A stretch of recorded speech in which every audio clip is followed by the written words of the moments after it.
The tractor driver has come to move the hut, bringing quarterly supplies and the new herder. On this move, I follow at a greater distance from the hut and herd. I might never see Mike again, but I may meet Pat sometimes on the range. The new location will be risky because it adjoins the farm. Other times, when they have occupied this range, I have hidden by day in the hut. Never again. The farm dome rises from flat land like a round, shining mountain, exciting my curiosity long before I am close enough to hear the whirring blades and chug of the pumps, and long before its odor makes me gag.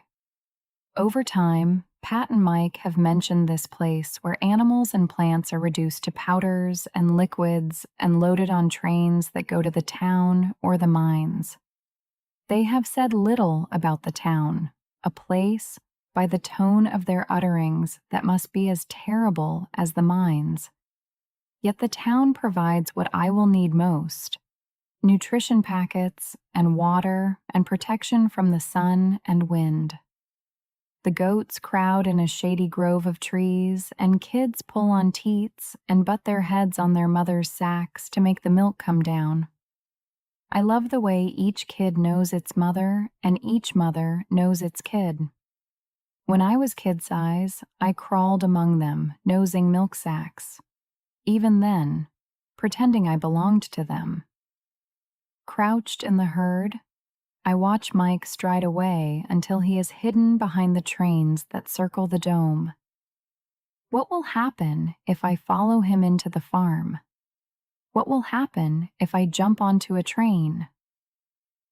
The goats spread out on the hard plain, leaving me alone and exposed. I cannot go to the hut, but I need to go somewhere. Night passes, and I shiver with my back against a thin tree. I think no place can be as bad as being alone, not the farm, not the train, not the town. When the sun is high, I walk toward the dome. No one stops me as I merge with the crowd of workers shuffling toward the train, most in work suits of green or brown, a few in white like the medtech, all quiet. My skin tingles. Something will happen now. The bitter odor of so many workers burns my eyes and nose, and I lift my sleeve to my face and breathe the scent of sweat and goats. Around me, no one looks at anyone else. At the entrance to a train car, workers hold out their arms to one in green who taps wrist screens with a short rod. Those already tapped clog the steps to the train. "Move in," the green shouts.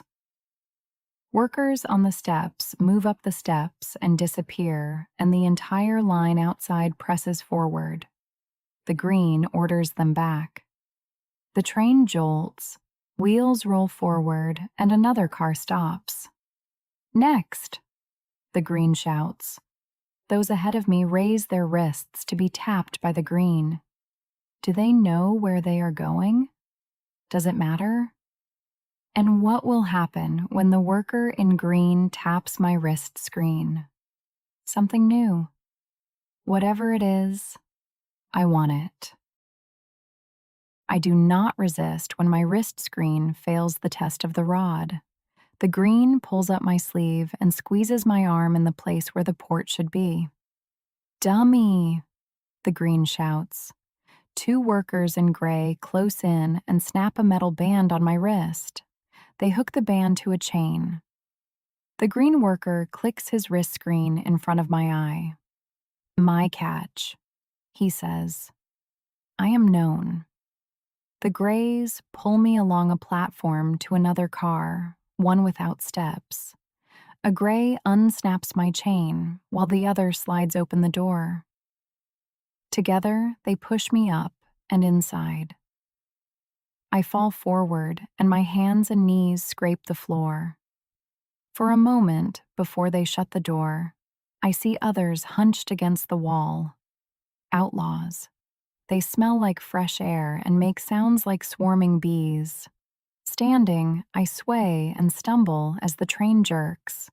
Hands reach out and stop my fall, and two outlaws scoot apart, giving me a place. I crouch between them, wondering if I have seen them before and if they have seen me with the herd. Several murmur at once. When I shake my head, their murmuring stops. They seem to know that sign. The car jerks forward. The outlaws gasp and sway and hook their arms together, mine too. Their voices tremble and soothe, and their arms hold fast. They do not flinch from touch, as Pat and Mike have always done. Bound among them, I feel comfort. Newly transformed, Pat and Mike will not often remember me, and if they do, they will not worry. I know this much. Transformation takes away all feeling. I grow used to the sway of the train. Wind blows through cracks, and the outlaws huddle together. I am warm on both sides, and when the cracks admit no light, I sleep. When I wake, the train is no longer moving, and the outlaws are standing and peering through the cracks. They are wary as goats. 5 of them move to a corner and whisper together, then come back and buzz in short bursts.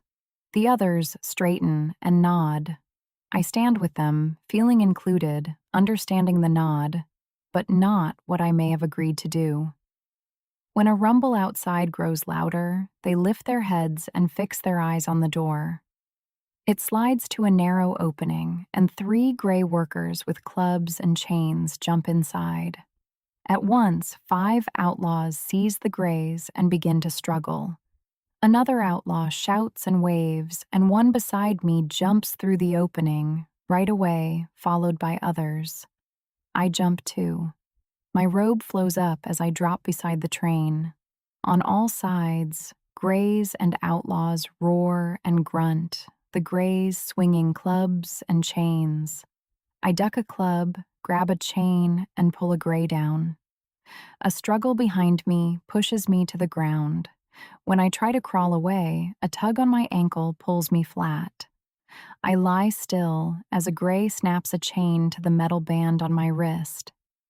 The gray jerks me to my feet, then fastens the chain to a railing where other outlaws are tethered. At each end of the railing, greens stand guard. Grays toss limp bodies from the train, the 5 outlaws who started the escape. My throat tightens as they're dragged and chained. The outlaw beside me murmurs and holds his arm across his chest. "I'm sorry," I say. "I don't understand." When I speak, 2 greens share a look that makes me afraid. A gray and 2 white-coated medtechs now move along the line. The gray holds each outlaw's arm while the first medtech swabs a spot and the next jabs in a needle. Once pierced, the outlaws go still. When the gray seizes my arm, one of the greens steps forward, saying, "We're taking this one."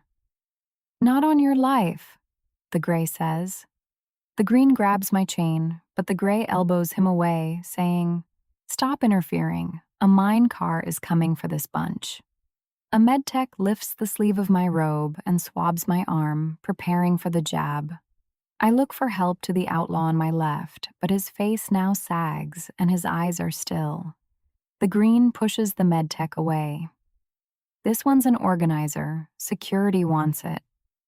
He snaps his wrist screen in front of the gray's, then pushes his screen's buttons. The gray's wrist screen beeps. "Okay, it's yours," the gray says. "Move it out of here." The medtech steps back, and the green unsnaps my chain from the railing. The green tugs my chain, and I look again at the drowsy outlaws. The smaller among them look like me, female. "Move along, organizer," the green says. I wonder if I am an organizer, and what that means. The other green falls in step, and they trot up a long stairway to a platform with many doors. At the last door, they take me into a space smaller than our herder hut. "Open your mouth," the second green says, forcing my jaws open. The first pulls something from a pocket and shoves it under my tongue.